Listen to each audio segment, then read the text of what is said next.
പാവയ്ക്ക കൊണ്ട് സാലഡ് ഉണ്ടാക്കാം. ഇത് കഴിക്കാൻ നല്ല രുചിയാണ്, കയ്പൊന്നും ഉണ്ടാവില്ല.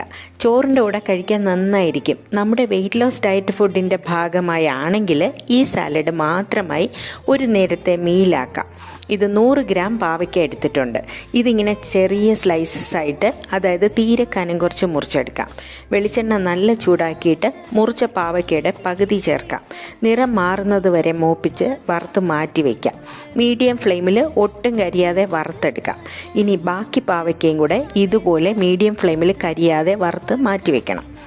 പാവയ്ക്ക എന്ന് ആലോചിക്കുമ്പോൾ തന്നെ അതിൻ്റെ കയ്പ്പാണ് മനസ്സിൽ വരിക. എന്നാൽ ഈ രീതിയിലൊക്കെ ഉണ്ടാക്കിയാൽ ഇഷ്ടത്തോടെ കഴിക്കാൻ പറ്റും. വൈറ്റമിൻ സി ധാരാളം അടങ്ങിയ പാവയ്ക്ക ഇമ്മ്യൂണിറ്റി കൂട്ടാനും സഹായിക്കും. പ്രോട്ടീൻ റിച്ചായ പാവയ്ക്ക ഡയറ്റിൽ ഉൾപ്പെടുത്തുന്നത് വളരെ നല്ലതാണ്. ഫൈബർ ധാരാളം അടങ്ങിയ 100 ഗ്രാം പാവയ്ക്കയിൽ 17 കാലറി മാത്രമേ ഉള്ളൂ. അതുകൊണ്ട് ശരീരഭാരം കുറയ്ക്കാനും ഡയറ്റിൽ ഉൾപ്പെടുത്താം. ക്രിസ്പിയായി വറുത്ത പാവയ്ക്കയിൽ ഇനി പാകത്തിന് ഉപ്പ് ചേർക്കാം. കൂടെ സവാളയും പച്ചമുളകും ചെറുതായി ചോപ്പ് ചെയ്ത് ചേർക്കണം. ഇതിൻ്റെ കൂടെ 1 കപ്പ് തൈര് കൂടെ ചേർക്കാം.